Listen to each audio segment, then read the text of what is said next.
How's everybody doing? Just before we even chat, how's everybody doing? We've been sitting down for a while.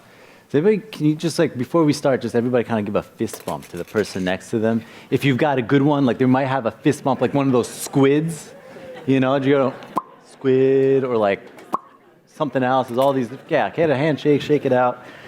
It'll help me for a moment too. Okay. Hi. So yeah, I'm Aithan Shapira, and I'm the first artist at MIT's Sloan School of Business. I'm on the faculty. I'm a senior lecturer, and my work is in leadership and skill development, and I really care about our ability to change. I think it's a crisis, the ability to change. And I think, and I feel, and I'm observing that it's urgent and it's unavoidable. Change is urgent and unavoidable. And our resistance to change, the way we behave when something happens that is of difference, ourselves, with each other, with our organizations, with the systems around us, is the crisis. Regardless of the problem, it's the bigger problem that we have. And so I'm committing, and I've committed, to support 1 billion people in the next 10 years to increase their ability to change. And if anybody here is working on anything like it, I need your help. I usually talk about it with facts and figures, with all sorts of evidence. But as Saul suggested, I'm going to share my story. I'm actually shaking right now because I've never shared my story. And in prepping for this, I realized that my story is the pedagogy, the practice, the experience, and all the things that I care about with our ability to change. And there's another gentleman sitting a couple of seats behind Saul right now who is one of the people that heard this story at one point. I don't know what happened. I was sitting down next to him and I shared it, and he kind of opened me up to being able to be in this moment right now to be able to share it with you. So I'm going to start my story from the middle. This. The moment when I lost everything. My career. I'm an artist, as we were talking about. I lost everything. I'm in the business of making things, and I lost everything I had ever made. I lost my career, my understanding of myself, my identity, the city I was in, the job I had, the gallery system I was in. And it looked like this. I walked into my studio. A pipe had burst, and for 4 days, moldy water had spread on everything. I had over 500 books signed by the greatest artists living in our experience, in our world right now, in pus on the floor. What you're looking at right here is, and I'll get to this, but prints that I had made on a press given to the Queen in London in 1850 that I had earned the key to, that I had printed on in red, green, black, yellow, white pus. So I want to zoom out, kind of share with you how art started for me, get to this moment and go through to this moment that I'm here with you talking about art. So it's hard for me to look at that, so I'm turning that off. Art started for me. I was classic son of immigrants, first generation to go to university. Decided I was going to go pre-med. I wanted to be a doctor, studied pre-med, completed in 2 years, straight A's, finished it, and I was like, what do you do with the other 2 years? This is a classic, what I experienced is other people have this story from immigrants and so on, work your tail off, you're going to do it. Then I took all these other classes, and the hardest thing I'd ever done was take this drawing class. was terrible at it, couldn't do it, and of course made that phone call that everybody knows how that goes when you call your parents and you tell them, hey, I'm going to decide to be an artist, and my backup plan is to be a doctor. That was a real conversation for me, and maybe some other people here. And so the rest of that conversation was the next year after graduating, I practiced art, and I gave a portfolio to one person that I wanted to study with. He was the guru that I knew of in the city of Boston, but he came from England. He was in the Royal Academy, exhibited all over the world, knew all the people. He studied with Pollock, you know, the kind of conversations you'd have sitting in the studio with him is like, you know, when Demon Corden was sitting in that chair, and you know, one time Pollock and I got into this art, like that guy. Studied with all the greats in England, all the greats in Europe. It's like, I want to study with him. So I tried, I applied and I got in. Very apprentice system, and what that meant for me is the next 20 years of my life, I didn't know this at the time, I was going to be painting a minimum of 10 hours every day, 6 days a week for the next 2 decades. Wherever I went, that was my career, that was my life. And in one moment through that, I met a gentleman, Ken Tyler, who was a great printmaker, and suggested I go to the Royal College of Art in London. So I went and I studied there. And I had two amazing people, like the gentleman I mentioned earlier, who kind of pushed me, encouraged me, and gave me the opportunity to go to London. And here I am in London. One thing I realized when I got there that I didn't have was any money, because everything was double the cost, you know, and for me in the US dollars. And so in the first few months, I was looking for materials, because when you're printmaking, you're using metal.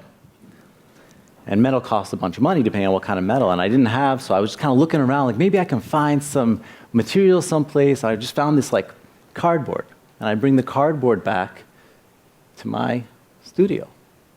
This little 8 by 8 foot, smaller than this stage, spot. And I start putting cardboard there, and I go back, and here I am walking through the doors of the Royal College in London. It's like a dream for me. And I'm walking in, I'm carrying this stinky cardboard. I was dumpster diving, going all these places, and putting cardboard and stacking. I didn't even know what I was going to do with it, but I was like, I got some materials. And then I realized how little money I had.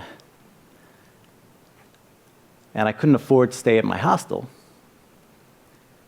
So I found a way to, secret number one revealed here, sneak past the guards and sleep in that studio in the cardboard. Started cutting it up, made a bed for myself, and carved myself a little home in the studio, so much so that I could fold it up during the day. People wouldn't be able to see it. It was just stacked up cardboard, and at night I'd have a full bed with a blanket and a little peephole that I could check to make sure that the guards, when they were coming by, I even figured out what time the guards came in. I learned when to brush my teeth in the studio. And then you had to hold it in all night. So you got to pee before they shut the alarms, because if you go through, the alarms come on, and they'll come up and get you. So I keep going, getting cardboard, and while I'm doing that in London, I did a lot of walking. So during the day, I would go on these bridges. There's a bunch of bridges that cross the Thames, and I'm crossing out specifically Hungerford Bridge, and that's a bridge where there's the tube comes out and crosses over. And I'm watching the tube go across, and there's this ridiculous thing on the other side. There's a life preserver, and it's totally abandoned. There's no way, not just abandoned, no one could ever get to it. For real, it was like, if you're on the tube and the tube got stuck, you can't even jump over. And if you're on this bridge, you can't, there's nothing. It was just there. This ridiculous, it looked like this. Still there. And I started drawing it. I was like, there's something so poetic about an abandoned life preserver. Right? I mean, like, this life preserver, and I just drew it, and every day I'd walk by and I'd draw it. And every day I'd walk by and draw it, I would draw it for hours. Again, no clue what I'm doing. I come back to the studio, and I started to carve the cardboard in different ways. And I started to recreate that image. And I was like, what, this bird's flying, detritus, it stinks, and it's like, what the heck is that? I didn't even get there. And I'm looking at it, I'm carving and carving and carving out of the cardboard. I guess I'm in a printmaking program, so I could take it and put it on the press and squat, because it started getting really tall, like up to my knees, and I would squash it, and then once it got squashed, I would cut it again and redo it and reorganize it and squash it and put it up and et cetera, and I'll say, well, I'm doing printmaking, we should just put ink on it and put paper. Well, how am I going to get 8-foot paper? So I found some cockamamie thing, I just put it over, I took these 2 boards of wood, put ink on it, got a friend with a car, truck, took the air out of the tire, tried to drive over the thing to make a press, because like, how the hell am I going to do this? That didn't work. And so then as I cut it up, and I was like, let's cut it up into pieces and put it through the press when no one's, because you're at the Royal College of Art. And you like honor respect, you're there to earn the respect of the people you respect. And here I am putting cardboard through presses. Well, it started looking like that. And when I cut it up into pieces, set it through the press, I started getting these kinds of images and some attention. And this became more, these are 8-foot, 10-foot, it's the size of my studio because that's all I had.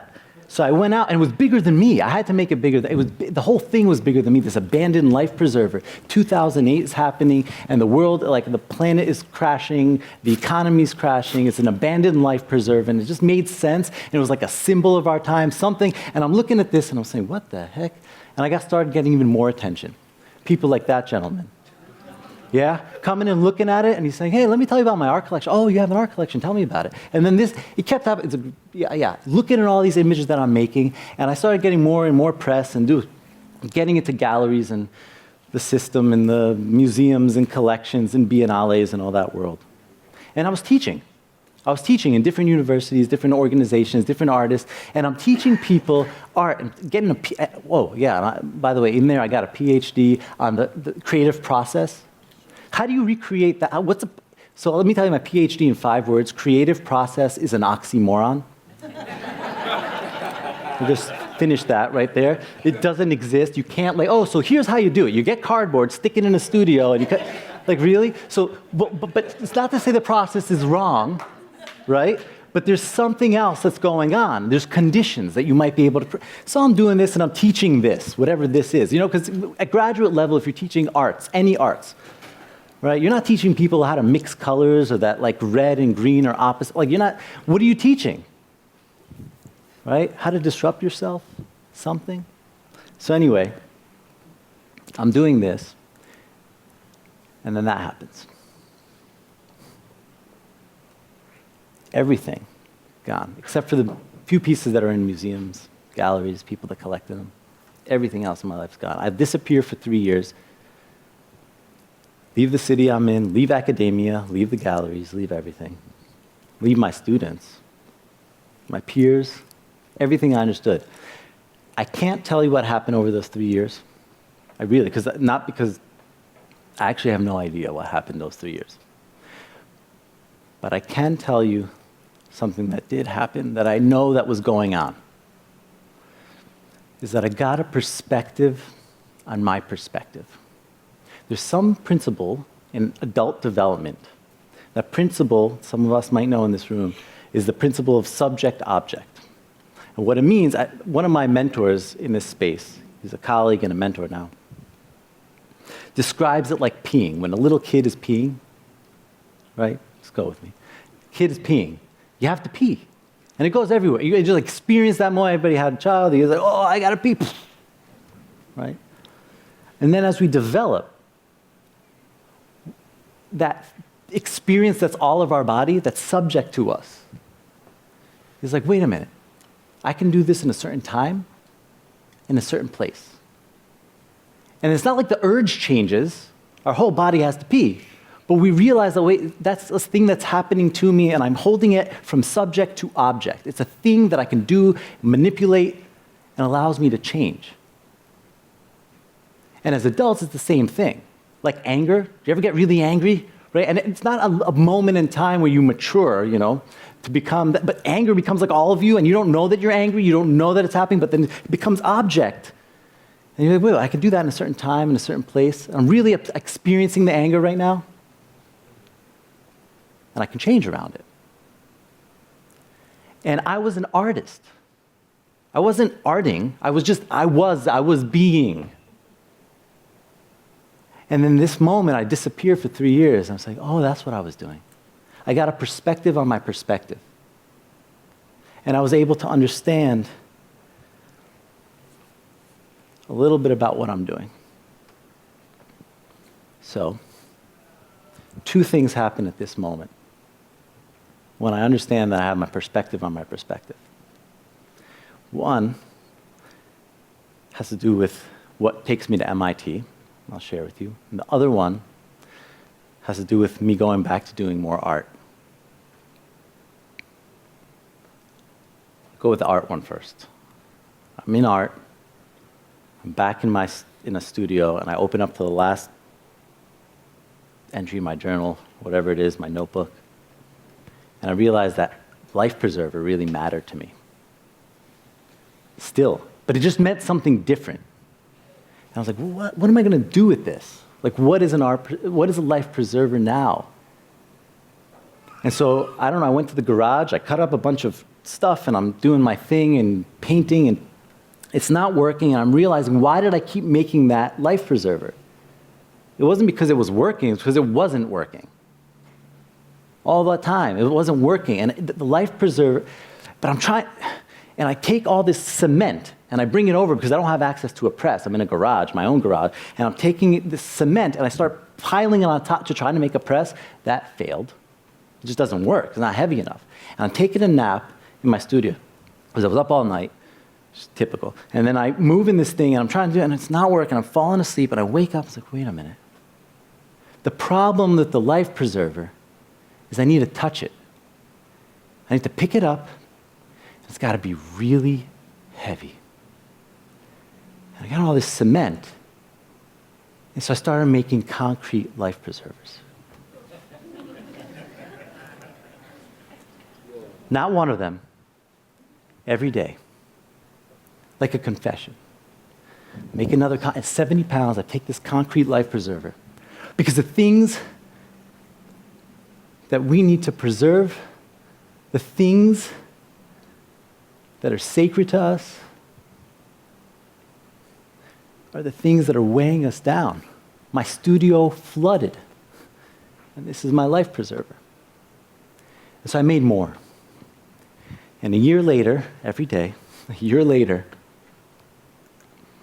I started piling them up in one exhibit, piling them up in another exhibit against the few pieces that I had left. I piled them up in different ways, where one thing that we're preserving is holding up another thing that we're preserving. I shattered them. I held them together. I put them up next to new paintings. This is in New York. And then last year I had a show in New York. We placed it all throughout the city in different places, very specific, where you can walk around and see the things. And what I realized is I had never shared with anyone my story. This is the first time, other than. And what was powerful for me was the stories I was getting told from other people who were walking by these things, and the notes and the messages being, I'm holding on to these things. I think they're going to save me. And they're the things that are holding me down. Let's move to the other one. MIT. So while I'm doing my art, because I need to practice this experience, I go down and I have a friend who's at the leadership center at MIT, and I said, I need a meeting with the leadership of the leadership center. And I need some deans and something. She did something incredible and got me some meetings. And I walk in. I said, I think I can help some students, MBA students, with their ability to change. I can help them relate and create in a way that help them anticipate and adapt to change. And I got them to say yes. I don't know how, but they said yes. MIT is all about experimenting, and they're willing to take an experiment. And I did it again, and students evaluated and did it again, and 3 years later, it's one of the top-rated classes, workshops, during the Sloan innovation period at MIT. And the students started to ask me, could I bring this to corporations? Can I do this to organizations? The faculty started suggesting you start a company. So I did. And within a couple of years, actually in the first year, I had some of the major tech firms, pharmaceuticals, financial organizations, and they would keep asking me to come back. And what I was doing looked like this. And what I was trying to work with them on is not executainment. I wasn't bringing arts to businesses to have some, there's plenty of people do that, plenty of people who do that well, but I was interested in simulating something that would take you outside of your everyday, take you out of the boardroom, so you can look back and simulate the specific behavior of what you're experiencing so that you can get a perspective on your perspective, actually how you're behaving. And I wanted to understand that. I worked with adult development experts, another gentleman that I met over this time. His name is Pete Strom. He directed me and invited me to a whole world of people that I didn't even know existed. And they're experts at understanding how our adult being works. I'm on weekly phone calls with them, trying to catch up. And while I'm doing that and running a business and figuring out this class at MIT, I'm doing this for companies and trying to shift the way they experience each other, the way they relate, and simulate that behavior so that they can then transfer it back to their work. And I'm using materials that we usually use in art, not because I want to make more artists, but I want people to think the way artists think. They have all these kinds of tools and practices that we can implement so we can see ourselves in a different way. Bringing them to art museums, executives, so that they can look not at the paintings, but how they're placed next to each other and how they relate to each other so we can understand how we might do that with teams, how we might do that with projects. I'll leave this up for a sec and just share, just recently, I worked with an exec team and I brought a full orchestra in for a C-suite so they can experience leadership differently. And of course, towards the end, it was a lab where we could do anything we wanted, but I asked the conductor to sit down. And can the orchestra play without a conductor? And then with that, I'll just leave you in the last moments of it. As we were experimenting, I said, okay, let's put the conductor down. Can you guys play? Play that same section again. They did. I said, but here's my ask. Play it, but if your part is more important, play it louder. Just a simple ask. And they did it. I'm telling you, everybody had chills. But then we paused, and I said, stop. Do it again. If your part is more important, don't play it louder. Play it as you normally would, but if your part is less important, play it quieter. And went from chills to tears. The musicians, the conductor, all of us. And it's not about loud or quiet, it's not about what you can do with your teams, but it's the quality of listening and understanding how you relate to everything around you that gets amped up. And it's not their functional expertise, that you could play the violin or play the tuba or whatever it is, but there's another skill in that culture that allows us to be able to relate in order to create and in order to adapt to the minute changes. And so why? I came home to this. I always come home to this. Why? My wife and my 2 daughters, we are made to change. We're born changing. It's trainable. We can build it. We can shift it. We are made to change. Why? Number 2. I'm asking us to do something really hard. Change is not easy. Looking at what frightens us, what we're resisting, everything I did until this moment got me to this moment. Why should I change it? I get it. But building our capacity to change is not just for us. Why? That's why I'm doing it. Because the hard work that we're putting in is to support the next generation and the next generation that are working with our planet and each other to be able to tackle those big challenges. Thanks.